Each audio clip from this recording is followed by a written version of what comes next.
Good afternoon, ladies and gentlemen. Is everybody in? Can you hear me at the back? Give me a wave if you can hear me at the back. Good, thanks guys. Okay, so good afternoon. Thank you so much for joining us. It's great to see a full house here. My name is Matt Woods. I'm the Chief Data Scientist here at Amazon Web Services. Basically means that I get to talk to smart people such as yourselves about how to use cloud computing to drive your data-intensive workloads. In this session, we're going to be talking about DynamoDB, and specifically how you can build your applications to take advantage of some of DynamoDB's core features. Let's take a quick look at what those core features are. If you're not familiar with Amazon DynamoDB, I'll give a really, really quick introduction, and then we'll dive into some more data modeling advice, and then some information about how you can architect your application to take a full advantage of Amazon DynamoDB's provision throughput model. The key thing to understand with DynamoDB is that it's super, super easy to get up and running with. The whole API actually fits on just one slide. I think there's 13 or 14 different calls that you can make to DynamoDB. It's very, very simple, very, very straightforward. And you can get started basically by making two decisions, making 3 clicks in the console, and then you're ready for use at pretty much any level, whether that's production or development.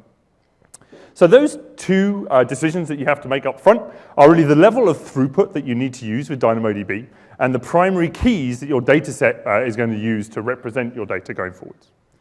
So we're going to talk a little bit about provision throughput. We're going to talk a little bit about data patterns, and those really talk to these two decisions that you need to make up front. Then we're very lucky. We're going to be joined by some folks by the New York Times, and they're going to run you through some of their architecture about how they're using DynamoDB in some depth, and then hopefully we'll have some time for some questions. So if you're not familiar with DynamoDB, DynamoDB is a managed NoSQL database service. It's designed to store effectively any amount of traffic and serve any level of request. And it's designed to be used in a way where you don't have to administer the service under the hood. So with DynamoDB, you don't have to go out and provision instances and worry about storage or anything like that. You just have to worry about those two decisions that we mentioned up front, and DynamoDB will use the decisions that you make in order to be able to supply the amount of performance and the amount of storage that your application is going to need going forwards. So it allows you to operate NoSQL databases, these key value stores, which are very scalable and can operate at very, very low latencies, without the operational burden of having to manage instances, having to worry about storage under the hood, a replication, and all the rest of it. It's a very robust system. So the key differentiator and the key thing that DynamoDB delivers is that it offers consistent, predictable performance at any scale. So you can expect single-digit millisecond latencies, and we do that by backing DynamoDB, all of your data, onto SSDs on the back end. Now again, you don't have to manage those SSDs, you just have to put your data in, but underneath, everything's running on an SSD. It has a very flexible NoSQL data model. So we're here talking about primary key attribute pairs. So you don't need to design your schema up front, you just need to make the decision on the primary key by which you'll access your data going forwards. Now this makes it very, very easy as with other NoSQL systems to create new databases. But just as importantly, if you're developing a new application which is in flux, it makes it very, very easy to evolve your data format and evolve your schema over time because you basically don't have to worry about it. DynamoDB is effectively an enormous distributed hash or an associative array, depending on what your personal preference of naming is. So it has this seamless scalability built into it. There are no table size limits built into DynamoDB. And as I say, it has unlimited storage, and it's designed to operate without downtime. It's very, very durable, so you get consistent disk-only writes with DynamoDB. This data in DynamoDB doesn't just go into memory. It only gets acknowledged, and the request is acknowledged once that data is physically written to one of those SSDs. And we actually only acknowledge it once the data is written across multiple SSDs in multiple data centers, and then we asynchronously replicate that data out across availability zones. So this isn't just an in-memory thing that we then have to figure out consistency between memory and disk. Everything goes onto that disk nice and quickly. So again, all of this, the consistent, predictable performance, the unlimited scale, all operating without the operational burden of having to provision instances, worry about the scale, and all the rest of it. Just those two key choices to make up front. So this allows you to basically focus back on your application without having to take the time to figure out how to install and deploy and manage an operational or production system for NoSQL, which can be challenging and typically isn't the core competency of our customers. Our customers want to be able to focus on their application, deliver the sort of sophisticated tools that their own, either internal or external customers need, and this DynamoDB is a perfect example of where you get much more of your time back to focus on that application. So back to those two decisions. Let's talk a little bit about provision throughput. So I talked about this being one of those two decisions that you have to make. So DynamoDB operates with a provision throughput model. This allows you to reserve the amount of I/O performance you're going to need ahead of schedule. And you get that amount of I/O allocated to you as and when you need it. So this is a slight change from the elastic model. Here you're going to reserve the capacity that you need in terms of I/O, and DynamoDB will scale out under the hood in order to be able to deliver that I/O to you, irrespective of the scale of the data. So you can scale up anytime that you want to by adding additional provisioned IOPS. You can scale back down at any time by reducing the amount of IOPS. And it's this model that became popular with DynamoDB, which has been replicated in the Elastic Block Store, for example, where you can also provision the throughput between your instance and to your Elastic Block Store as well. So it originated here in DynamoDB. Customers liked it so much that we moved it over to Elastic Block Store as well. So how do you pay for this? You pay per capacity unit. We price per hour of provisioned unit, provisioned throughput, sorry. So this means that it can be challenging to understand the payment model of DynamoDB, but we've got some excellent tools to help you optimize it and move forward with it. So I wanted to just break it down so you understood what you were going to be paying for as you go forward. So the first thing you work through is the write throughput of your application. So you can reserve write IOPS independently of read IOPS. And the way that we charge for this is we multiply the size of the item that you're going to save in K by the writes per second that you're going to make against the provisioned throughput. So we charge a penny for 10 write units. So that's 1 cent for 10 items written at once per second, basically. If those items are 1K in size.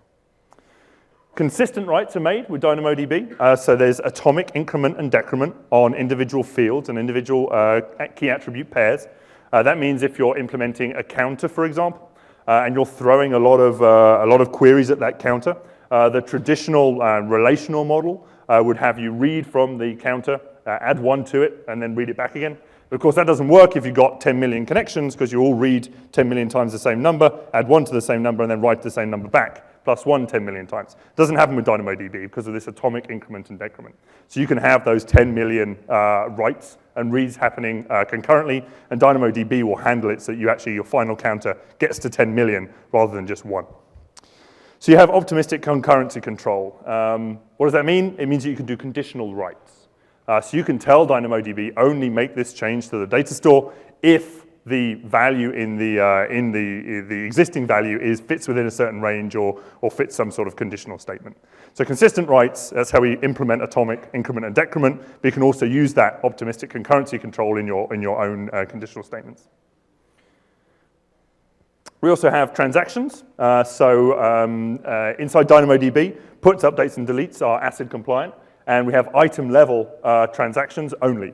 So you need to, obviously take that on board that transactions aren't going to exist across multiple items within a query.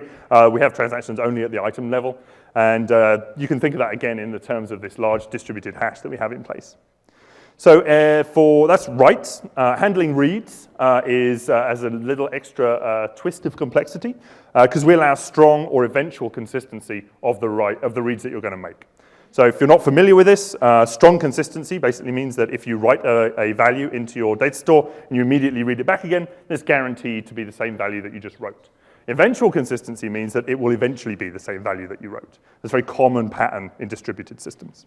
So read throughput basically allows you to decide whether you want to take advantage of eventual consistency. Eventual consistency is much cheaper to implement, and it has than strong consistency. So we give you the option of which one you want to do, and you'll pay slightly differently for which one you want to make. So in terms of strong consistency, the provisioned units that you can provision are the size of the item, again in K, multiplied by the reads per second, so similar to writes. And in this case, we charge a penny for 50 units. So again, 50 reads per second of 1K items, up to 1K items.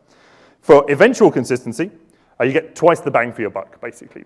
So it's a penny an hour for 100 units of eventual read consistency. And you can basically make a late binding decision on when you want to implement that. So you only decide whether you want to make strong or eventually consistent reads when you actually make the read call on DynamoDB. So you should expect the same latency expectations, whether you're making strong or eventually consistent calls. And you can mix and match these at read time effectively. You don't have to use just one or just the other. You can late bind to the throughput and the read stage that you want. So the provision throughput under the hood is managed entirely by DynamoDB. DynamoDB will provide the infrastructure required to meet your level of provision throughput, whether that's 10 IOPS or 10,000. And the partitioning of that data under the hood is also managed by DynamoDB. So remember I said this is a large distributed hash. All of that distribution under the hood is managed by DynamoDB. So what that means is that achieving the full provision throughput that you have requested requires what we call a uniform workload. So DynamoDB is designed to operate with a uniform workload, and I'll describe what I mean about that in a minute. But to achieve the full provisioning that you've got, it's really important to architect your application and understand what that uniform workload is. So, ta-da, the uniform workload. So under the hood, what DynamoDB is doing is it's dividing its data within a single table into multiple partitions. And those partitions can be on separate servers. And that partitioning is done primarily using the primary key that you're going to select on your data. And then provision throughput, critically, is distributed equally across all of the partitions under the hood. So that means that if you have you've picked your primary keys correctly to achieve the maximum throughput that you've requested, the throughput is going to be spread out equally across all of your shards underneath the hood, basically. So it's very important to get that right.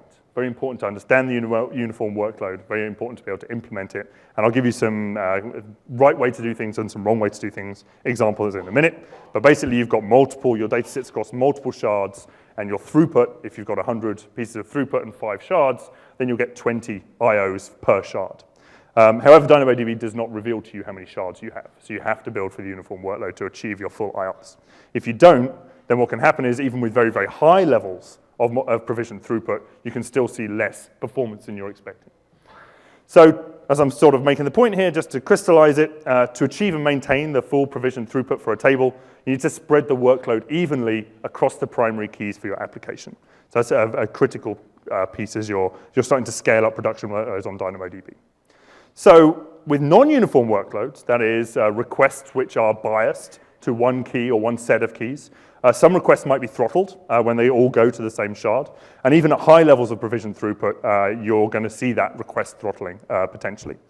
So understanding this is really critical to maximizing the performance you're going to get with DynamoDB and ensuring that you receive that consistent provision performance that you've asked for. So if you do get throttled, DynamoDB will tell you if you get throttled. So that's a good indicator of what's going on under the hood.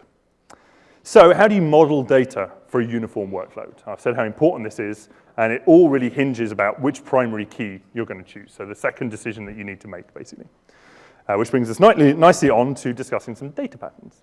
I'm going to just quickly discuss how to model your data to take advantage of NoSQL patterns, and also discuss a little bit about how you can do that without reducing your potential throughput to DynamoDB. So just to quickly introduce, I've introduced some of these already, I think, but just to quickly reintroduce the DynamoDB semantics so that we're all on the same page. This is a DynamoDB collection of data. You can see it's stored as key value pairs. And we call all of this together a table. So it's a DynamoDB table, represents a collection of keys and values. We store individual items, are called items. So an individual row in our table here is referred to as an item in DynamoDB. And individual key value pairs are referred to as an attribute. So if you see those in the documentation, that's how we define them internally. And the items, as I mentioned, are indexed only by primary key. So you have to be very careful about how you select your primary key, because that's going to be your only method of querying the data back again. So we don't at the moment support secondary indices with DynamoDB. So it's a single hash keys is the sort of traditional way of doing it, one key, one value. But to add a little bit of extra query flexibility, we do support composite primary keys as well. So composite primary keys allow you to specify a primary hash key and then a secondary range key. And so you get a slightly more flexibility, because into that range, you can say, well, give me all of these values that are between, or for this primary key, that are between 1 and 100, for example. Or if you've got an e-commerce system, for example, you could say, give me, for a particular customer, give me all of the orders for October, those sort of range queries. So the hash key, in this case, is the ID for the customer, I guess, if these are orders in an e-commerce database. The range key could be the date. That allows you to do the sort of order queries that I'm talking about. And items are always retrieved by the primary key. So you can use range queries you can use range keys for queries, as I say, all items for November. And relationships inside NoSQL data stores are not hard-coded, but they can be modeled as if they're hard-coded.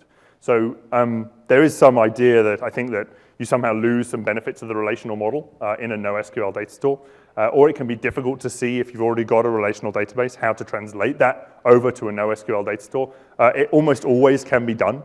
It's just sometimes there's a hoop or two to jump through as you model those relationships out into NoSQL. It's not always a great fit, so I'm not suggesting you just go out and immediately move your MySQL data over into a NoSQL format. But if you're looking for the sort of unlimited scale and provisioned throughput and very low latency queries, and your data fits this sort of NoSQL model, you can still include relationships within that model. So let's take an example of that. So here I've got a players table, and what I'm going to do is, let's imagine we've got a social game that has players, high scores, and games inside it. Inside this players table, I've got myself and my colleagues, Werner and Jeff Barr. We've got some location attributes and a date that we joined. Now, we might also create a scores table. So this is a table which includes information about the games that we've played and the score that we achieved on those games. So we've got Angry Birds and Tetris on here. And in addition to that, we might want to build out leaderboards inside that social game environment. So we index those by a primary hash key and a secondary range key here. So we've got composite keys on both the scores and the leaderboards. The game and the score in the leaderboards, and the user ID and the game inside the scores table. Now, if you've ever worked with NoSQL models, you can probably see where I'm going with this. So if you want to retrieve scores by user, you can do it with two queries, effectively. You can look up the player from the players table, the user ID. Those are going to be unique across your game environment, probably. And then you can drop down and make a ranged query on the scores table. So here I could say, forgive me all of the scores for my games. And it'll return both the scores for Angry Birds and for Tetris. Or I could say, to restrict that, make a range query on the data, say, give me all the scores for me, which fits a particular game. So you can see you can start to fill in some query flexibility, even though we don't have those secondary indices. So you can also do high scores by game. You could query the leaderboards table for the game type, and you're going to get all of the scores that are back there, and you can get the user ID off an additional attribute, and then map that back to the scores table. And because you have this provisioned, low-level expected latency on the queries, you can build out and make the decision about how you model your data because you may have to do multiple queries. But you're always going to get that very low latency query, irrespective of the query type. So NoSQL data modeling is very, very flexible. You can build out some very wonderful data models using it. But it's important, as I was saying earlier, to help that fit into the provision model of DynamoDB. And that's by understanding how you can deliver maximum throughput. So there's often distinct hash values for keys. So that's obviously important for primary keys. They should be unique.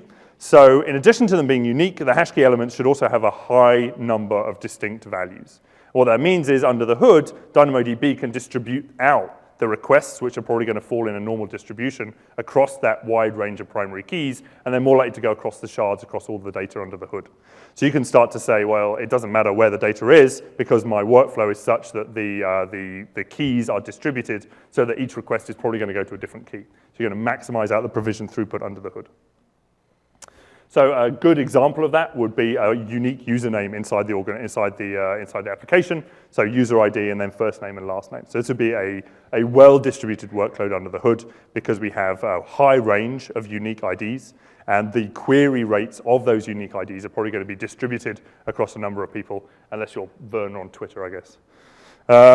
This would be a bad example, right? So this is limited response codes. If we indexed our data by HTTP response code, let's say we're doing some logging, then this would be a pretty poor way. This would be a poorly distributed workload because there's only going to be a limited number of these codes, and there's going to be some status codes which appear much more frequently, 404, hopefully not 500, but 404 probably more commonly than other ones. Hopefully 200 is your top one. And so they're going to be driven to a particular shard underneath the hood. You're going to max out the provision throughput of that particular shard. So that is the provision throughput. That is the data patterns that I wanted to talk about. And now it is my very great pleasure to introduce up the New York Times team. Guys?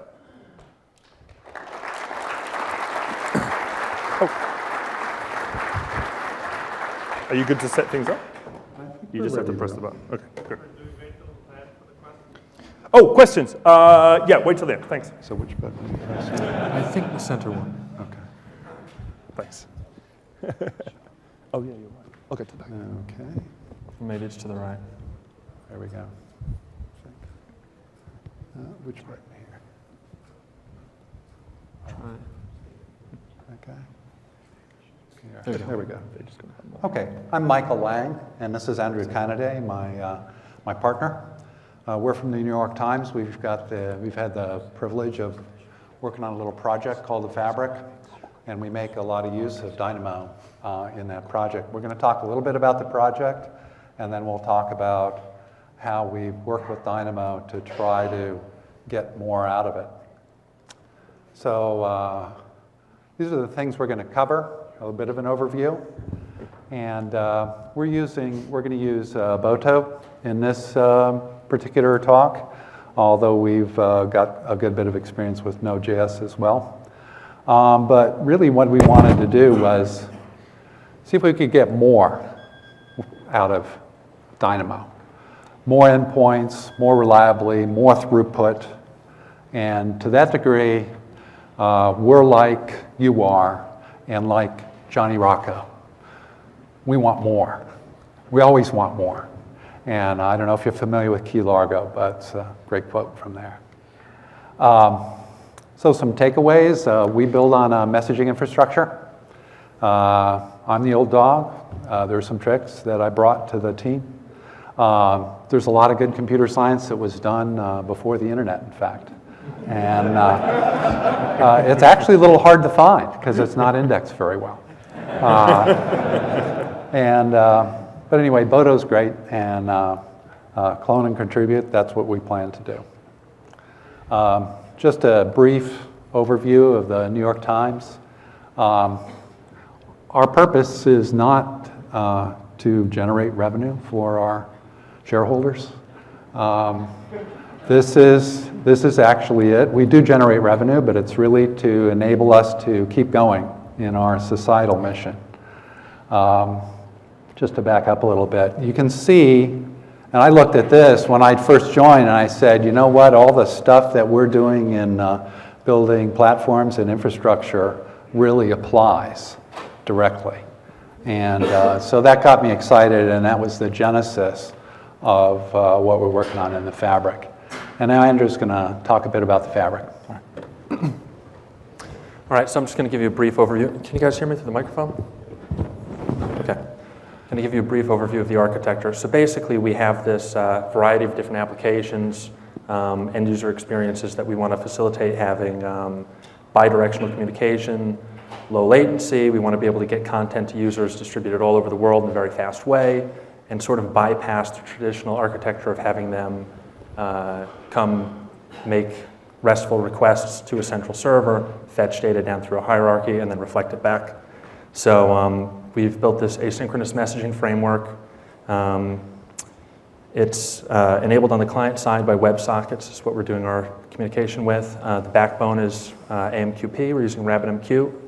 And we're using AWS for a variety of different things, serving the content from the nodes, and DynamoDB for storage, S3 for persistent storage. Okay, so typical web architecture, I'm just going to race through this because everybody in the room knows this. Clients are hitting a load balancer. The load balancer is reflecting you through to some front-end server that makes a request to a bunch of databases, APIs, compiles information, aggregates it, and then pushes it back to the client, right? It's this thing that we've all seen. Okay, message comes in, message goes out. Okay, but the architecture itself is a bottleneck. The clients are all coming to a central point. It may be distributed globally, but still. All right, so what we've decided to do is basically take the information and push it out to a series of nodes that are distributed globally and have the information mirrored between those nodes, and then have the clients connect through a least latency connection to the node that's best equipped to serve them. So we have the clients interacting with these nodes that we call app buddies. They're our equivalent of front end. They basically are a translation layer between WebSockets and the AMQP backend. Those are connected to our Bad Rabbit backbone servers, which are a bunch of clustered and federated RabbitMQ servers that distribute messages very quickly. And inside the New York Times, we're connected to the backbone directly. All right, so basically the architecture looks like this. New York Times pushes a message out to the backbone reflects it globally, and then the clients are just connected to the endpoint nearest them. All right, so I'm going to give a race through here, a real simplified overview of the architecture internally. So each one of the app buddies is a node that the client connects to. The app buddy itself has a small RabbitMQ instance running, which is used to ferry messages between various services running inside the node, which is also connected to AWS.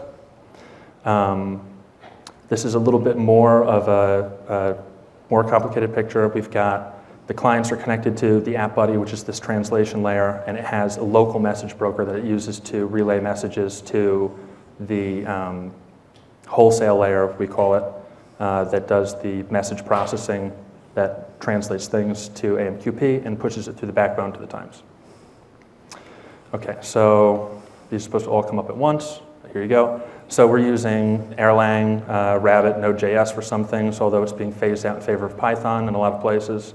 We're using sock.js, but shooting for WebSockets in particular.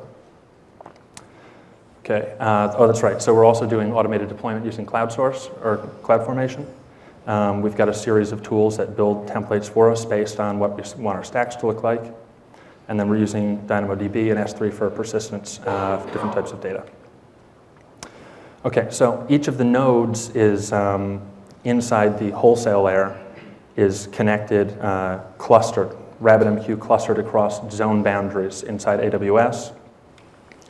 The data as it enters RabbitMQ in any particular node is mirrored across the cluster, so it's available to all of them. They basically exist as a single messaging broker. Okay, so this is basically a diagram of the way that we're doing the routing. The clients go through Route 53 and are least latency routed to a load balancer within a certain region.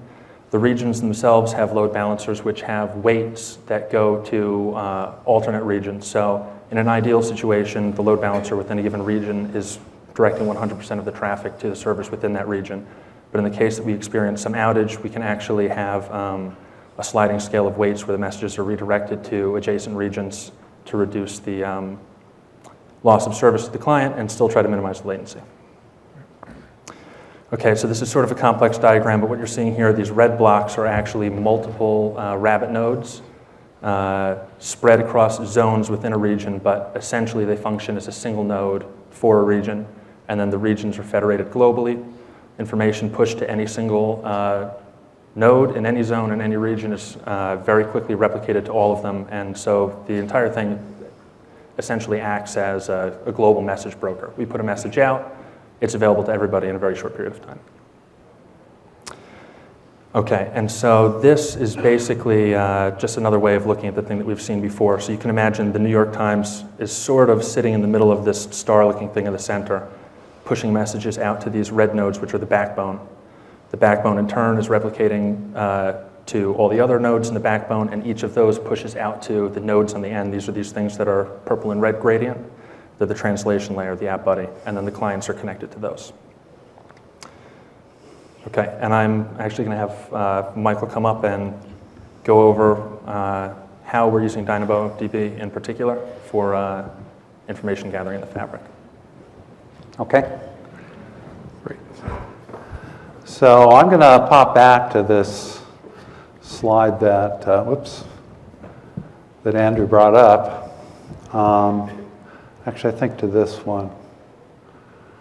This is, our focus this year is mostly on pub/sub, so, but we're planning out the gather analyze portion of our structure.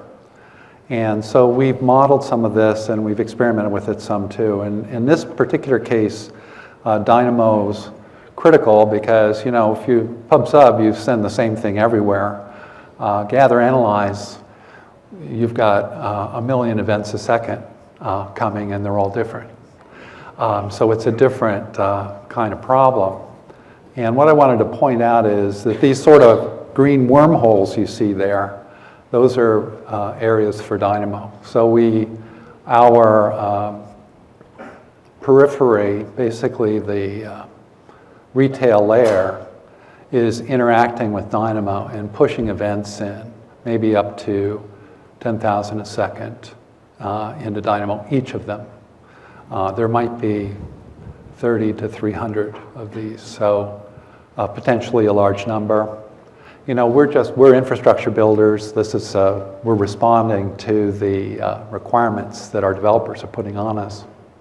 And so it's a big number, but we want to be able to support it. So why Dynamo? Well, we've built a reliable service. We think it's reliable. We continue to test.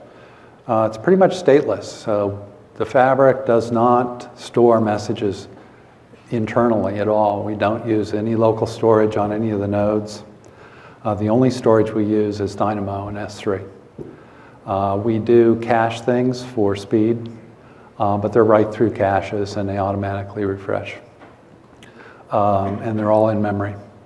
The other thing about Fabric is a happy Fabric's got short queues. So we can measure the queue lengths throughout. It's a messaging base. You know, there are lots of queues.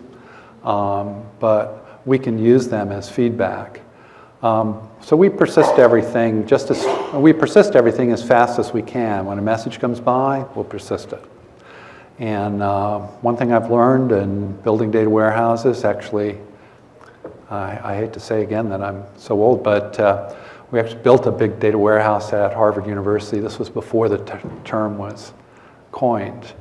And I learned there that if you have spent the intellectual effort to understand something, store it. You know, don't ask any more questions, just store it. You'll find a use for it later. And if you touch anything, take it all. And we want to gather and analyze. We want to do this pulse of gathering. We actually experimented with this, and we could run a pulse on a 1 second cycle in our tests. So we were pretty happy with that. I don't think we'll actually would attain that in production, and we don't need to, but we could do a rapid cycle. We want to do, this is using Dynamo, by the way, where we would write out events, and then we would use the query facilities and MapReduce to pull them together. And we could pulse in a second and analyze the following second, the previous second. That's kind of the buzz bomb approach to data analysis. We'll probably experiment with complex event processing too. So DynamoDB requirements. We want to be able, now we may not do all of these things, but we want to be able to do all of these things. Storing all the messages, storing logs as well. We wanted to facilitate burst loads because we get a lot of uneven load. And we wanted to support gather analyze, which means a very distributed sort of input into Dynamo, as well as a MapReduce and gather, which is based on MapReduce. And we wanted to facilitate generational storage. Luckily, the announcement today is helping us there. and we want to do fair allocation. And that fair allocation is actually pretty difficult, especially if the endpoints are not coordinating. So I'll go into that a bit more later. Here, I've stolen a few things off the AWS website here. Conventional wisdom is, see those bad ones down there? We've got a lot of bad. So not a well-suited load for Dynamo according to what's published. And you don't have to read all of this. The basic answer is, if you're failing on your writes, you need more provision throughput. But we'd have to provision for the peaks. So an exponential backoff just gives us a 1-minute buffer. That's the recommendation. So, but we buffer. We have a messaging platform, and we can monitor. So we have and we're pretty much asynchronous, and we have a lot of event handling capabilities. So we started to play around with back pressure from Dynamo and see if we could come up with a better way. And we started first with Node, and that worked pretty well, but sometimes requests got scheduled way out and sometimes out of order, and we couldn't always get convergence, and we couldn't get fair spread of load. So we started to think harder about it, and this is really me again, thinking about, I remember when Ethernet was invented and TCP was new, and I remember all the computer science and analysis that went into it. And I thought, well, maybe we could apply some of that. And so we started to look around at ways to schedule I/O and the ways that smart people have worked on this for decades now.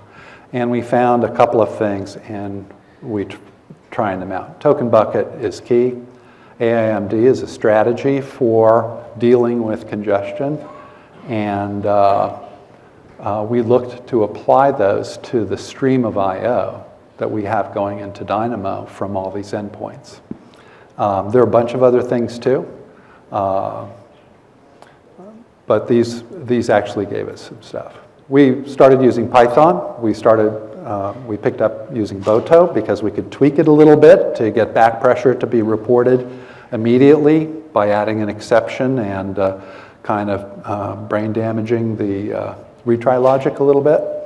And we used concurrent futures so that we could develop a completely event-driven approach to pushing stuff into Dynamo through Boto.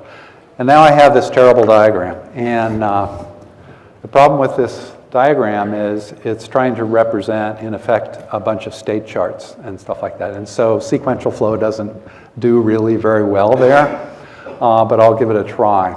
If we look at the heavy black arrows, that's really the flow of data through this. So you have an input queue. In our case, our inputs are always an asynchronous input. I give it a callback, and it calls me when it's got something.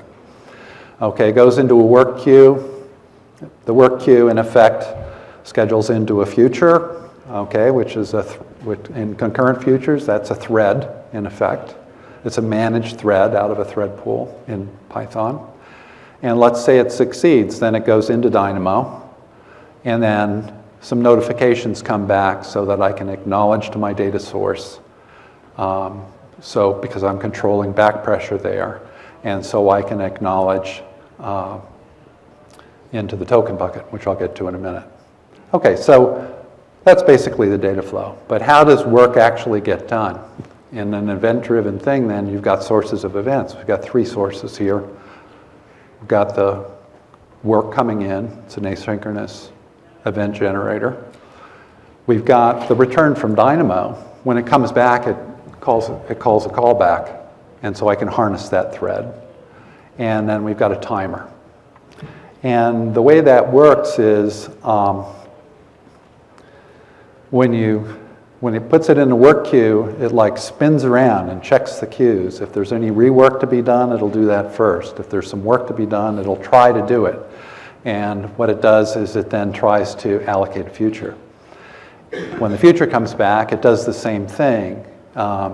If it succeeds or fails, it spins the wheel again to see if there's any work to be done. And it keeps spinning the wheel until there's no more work to be done. and it keeps checking the token bucket. Okay, so what's the token bucket? The way the token bucket works is it's just like a bucket. It has a capacity. When this thing fires up, we fill the token bucket with tokens, which you can think of as units of capacity. When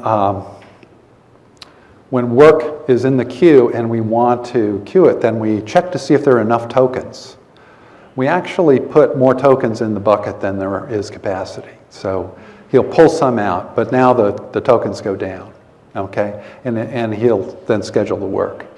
If it looks in the token bucket and there's not enough capacity, then what happens is it sets the timer based on the rate to the point in time when there will be capacity to handle that request, okay? And basically, as time passes, tokens get added. This is the rate. And then you use your strategy to adjust both capacity and rate based on the feedback that you're getting from Dynamo. And that's kind of the tricky part. But there's been a lot of work done on that. And by the way, I'll say this now, we'll be putting all this up on GitHub, all the code that we've developed and kind of the charts and stuff like that you'll see in a minute. So that's a bit of an overview. I'm afraid I can't go into it too much more depth than that. You need to define what a back-off event is. You need to define what success means. And you apply various factors. And then you play with these factors, looking for convergence and looking for fair allocation. So you're trying to balance these aims. And so Andrew will actually give you a little tour of some of our results. Okay, so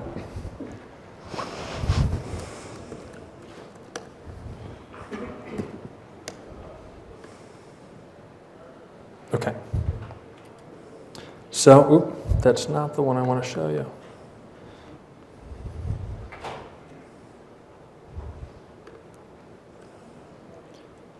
Okay, so with a typical token bucket implementation, you basically have as many tokens in the bucket as your total write capacity and whatever you're writing to. In our case, it's Dynamo. So intuitively, you want to allocate as many tokens in the bucket as you have write capacity on the table.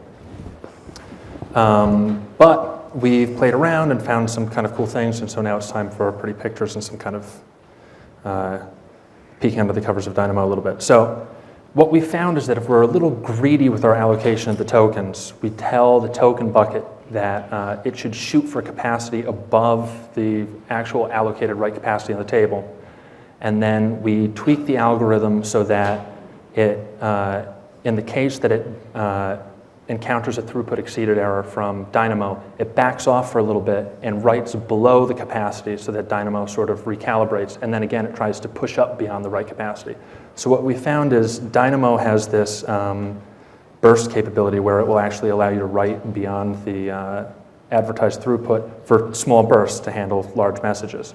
And if you sort of play with the numbers a little bit, we found that it varies by the write capacity on the table and a couple other factors. But if you play with the fill rate on the token bucket, the amount that you back off when you exceed the throughput, you can actually game Dynamo to yield higher on average than 100% write capacity on the table. So we have a couple, so let me back up. So we have a modified BOTO, which Michael had alluded to. Basically what we do is we throw an exception that's kicked back to our application in the case that the throughput on the table is exceeded, so we can handle it internally with the token bucket and try to adjust the level of traffic that we're sending through. So we've got a very simple test. We basically have a token bucket mediating the writes to Dynamo, and then we have two different types of content generators. One is a nice content generator, which generates messages relatively regularly and about the same size every time, and one is a really messy content generator, which sends odd-sized packets at irregular intervals. And so what you can see here, we've basically got, one of the things you can see here is there's a little bit of overhead on the writes to Dynamo. So the green line is the actual capacity consumed by the writes as they're going through. The blue is the number of bytes sent, K sent in this case. The red line here is the write capacity limit on the table. And you can see here that with messages varying between 800 and 4096 bytes at irregular intervals, basically being broadcast frequently bursts higher than the capacity of the table, we're achieving on average, this is over a 35-second period, but we have some longer ones we're going to show you, 105% of what the actual write capacity in the table should have been. I'm going to do this because these are a little out of order. So this one here is a diagram showing two different data sources at the same time. The purple is the nice data source, the blue is the random, and the green is the actual capacity consumed. So you can see that the token bucket is able to take this combination of the two content generators and sort of even out their writes to the table so that even though the content generation is very irregular, the way that we're using the table is hovering right around where the ideal capacity for the table is. In our case, again, we've gone about 9% over. Let's see. Okay, so this is run over. Oh, I'm playing this. Okay. This is basically another one of the same, run over a longer period of time. There's still a little bit of magic to it, so we haven't been able to find out deterministically for a given write capacity on a table or data size what the ideal numbers are for the token bucket algorithm, but playing around with them, we're able to get some long-term results that still exceed 100% throughput. And I've got another. This is the same thing again. We're noticing that the behavior changes depending on the write capacity on the table. So this is one that's 10 times the size of the previous table. And the spikes are a lot more dramatic, but still the throughput is over 100%. This is a graph just using the random generator. And then this is an example I wanted to put on there for the sake of honesty, which is if you don't get the numbers quite right, and like I said, there's some magic to it, this is a case where the algorithm is actually backed off too conservatively and then is increasing the tokens a little too conservatively. So we're actually underutilizing Dynamo in this case. And I think that's about all we have in terms of information that we're going to broadcast to you. But if you have questions,